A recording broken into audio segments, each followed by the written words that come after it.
আসসালামু আলাইকুম ওয়া রহমাতুল্লাহি ওয়া বারাকাতুহু।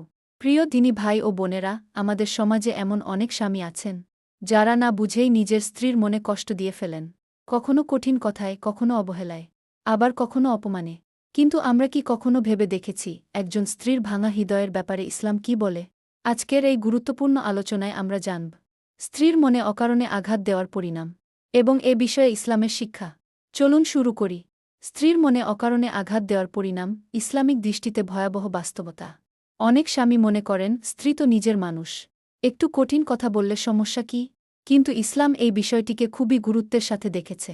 কারণ দাম্পত্য সম্পর্ক শুধু সামাজিক বন্ধন নয়, এটি একটি আমানত যার জবাবদিহি আল্লাহর কাছেই করতে হবে। স্ত্রী আল্লাহর দেওয়া আমানত। ইসলামে স্ত্রীকে স্বামীর অধীন কোনো বস্তু বলা হয়নি, বরং তাকে আল্লাহর পক্ষ থেকে দেওয়া দায়িত্ব ও আমানত বলা হয়েছে। যে ব্যক্তি এই আমানতের হৃদয় ভাঙে, সে আসলে আল্লাহর দেওয়া দায়িত্বে অবহেলা করে। স্ত্রীর প্রতি কঠোর আচরণ গুনাহের কারণ। রাসূল সাল্লাল্লাহু আলাইহি ওয়াসাল্লাম বলেছেন, তোমাদের মধ্যে সেই ব্যক্তি উত্তম যে তার স্ত্রীর কাছে উত্তম অর্থাৎ স্ত্রীর সাথে খারাপ আচরণ একজন মানুষের ঈমান ও চরিত্রের দুর্বলতার পরিচয়। স্ত্রীর অভিযোগ আল্লাহর কাছে পৌঁছে যায়। একজন কষ্ট পাওয়া স্ত্রীর দীর্ঘশ্বাস বা চোখের পানি অবহেলা করার বিষয় নয়।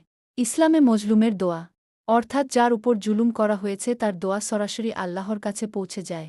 সেখানে স্বামী স্ত্রীর সম্পর্কও ব্যতিক্রম নয়। অন্যায় আচরণের হিসাব কিয়ামতে দিতে হবে।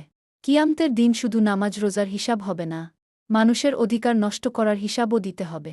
স্ত্রীর মনে অকারণে কষ্ট দিলে সেটি হক্কুল ইবাদ, যা ক্ষমা না করলে আল্লাহ ক্ষমা করেন না।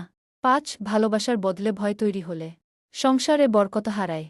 ইসলাম দাম্পত্য জীবনের ভিত্তি করেছে মহব্বত ও রহমতের উপর। যেখানে অপমান ও কষ্ট থাকে, সেখানে বরকত ধীরে ধীরে উঠে যায়। স্ত্রীর নীরবতা সন্তুষ্টির লক্ষণ নয়। অনেক স্ত্রী সংসার বাঁচানোর জন্য চুপ থাকে। ইসলাম এই নীরবতাকে অনুমোদন নয়, বরং ধৈর্য হিসেবে দেখে। কিন্তু ধৈর্যের সুযোগ নিয়ে কষ্ট দেওয়া জুলুমের অন্তর্ভুক্ত। স্ত্রীর অধিকার নষ্ট করা বড় অন্যায়। খাবার, পোশাক বা বাসস্থান দেওয়াই দায়িত্বের শেষ নয়। সম্মান, কোমল ভাষা ও মানসিক নিরাপত্তা দেওয়াও ইসলামে স্বামীর ফরজ দায়িত্বের অংশ। একজন সুখী স্ত্রী ইবাদতের সওয়াবের কারণ। যে স্বামী স্ত্রীর মুখে হাসি ফোটায়, তার প্রতি দয়া করে, তাকে সম্মান দেয়, সে শুধু ভালো মানুষ নয়, আল্লাহর কাছেও প্রিয় বান্দা হয়ে ওঠে।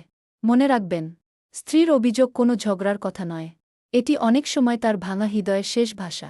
যেদিন স্ত্রী অভিযোগ করা বন্ধ করে দেয়, সেদিন বুঝতে হবে সম্পর্কের উষ্ণতা নিঃশেষ হতে শুরু করেছে। আজ থেকেই নিজেকে প্রশ্ন করুন, আমি কি আমার স্ত্রীর জন্য রহমত, নাকি তার কষ্টের কারণ?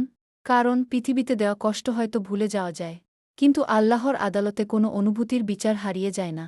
স্ত্রীকে সম্মান করুন, এতে সংসারও বাঁচে, আখিরাতও সুন্দর হয়। প্রিয় ভাই ও বোনেরা, আল্লাহ তাআলা আমাদের সবাইকে পরিবার পরিজনের হক আদায় করার তৌফিক দান করুন। আমাদের সংসারগুলোকে ভালোবাসা, রহমত ও বরকতে ভরিয়ে দিন। আমিন। ভিডিওটি যদি আপনার ভালো লেগে থাকে, তাহলে লাইক, কমেন্ট ও শেয়ার করে অন্যদের কাছেও পৌঁছে দিন। আর ইসলামিক এমন গুরুত্বপূর্ণ আলোচনা নিয়মিত পেতে আমাদের চ্যানেলটি সাবস্ক্রাইব করে পাশে থাকুন।